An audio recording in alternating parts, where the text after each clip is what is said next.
Marwan Bishara is Al Jazeera senior political analyst. You're joining us by Skype from Paris, Marwan. What do you think about this statement, about where it appears to leave us right now? Look, although the statement is general, it's not expected to be anymore because the negotiations have not ended. But the sense of optimism does reflect a certain reality over the last 2 days, where they are bridging gaps. And it's not just the last 2 days. The framework agreement that was proposed in May was worked on all the way through July 2nd, when it last left by Hamas, saying, look, we agree to this. We also made some concessions. Now Israel has to agree to it. Since July 2nd, they made some progress. But now the past 2 days, they were able to bridge the gap on most of the issues, where also the Israelis seem to have made some concessions on the issue of the ratio between hostages and detainees between Israelis and Palestinians that is held by Israel and Hamas. 3 points seems to be left, 3 contentious points, important points. One that has to do with the Philadelphia corridor, that Netanyahu insists that the Israeli army wants to maintain some form of presence. There is the Netzarim base or line that's right in the middle of Gaza, smack in the middle, where also Netanyahu wanted to maintain in order to control the movement of the population from the north back to the south, from the south back to the north, meaning people want to go back to their homes. Netanyahu doesn't want them to. He wants only those over 65 or something. And the third point had to do with Rafah, who will be in charge of the crossing, meaning in charge of all these goods are going to be coming in after a ceasefire is signed.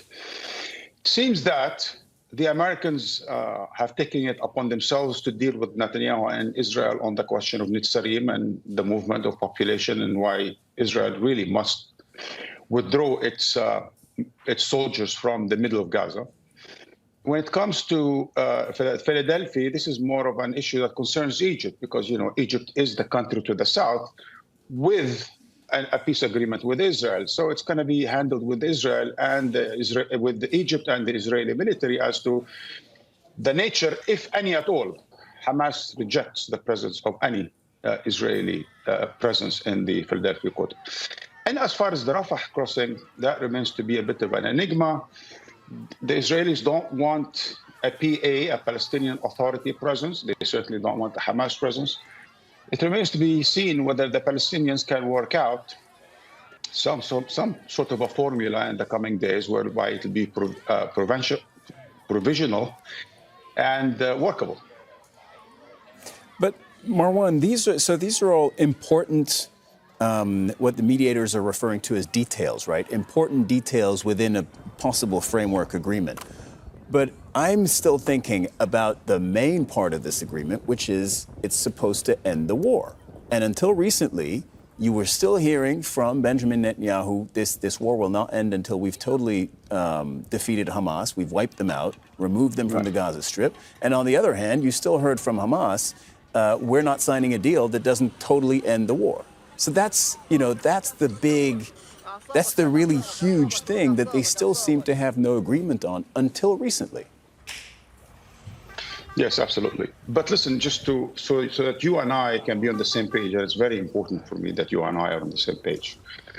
These are not details, right? Sure. I mean, whether there is or there isn't Israeli military presence in the middle of Gaza or in the south part of Gaza or on the Rafah crossing, this is by definition whether the war continues or the occupation continues today as it has the last 10 months, whether the root causes for the war continue. So it's a very important what's going to happen with the Israeli military presence. The details are more into how many, what day will be released, and then how many will be released in the second week, and what happens in terms of Israeli redeployment during that time. These are the details. These are the implementation details.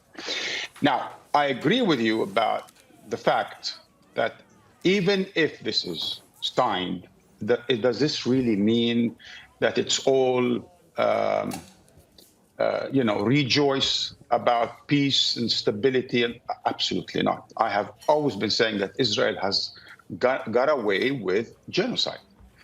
And I don't think the traces of genocide are going to disappear overnight. I don't think the Israelis are going to leave Gaza overnight. And I don't think the Israelis are going to try to avoid or miss a chance to, say, assassinate Sinwar next week when there is a ceasefire, right?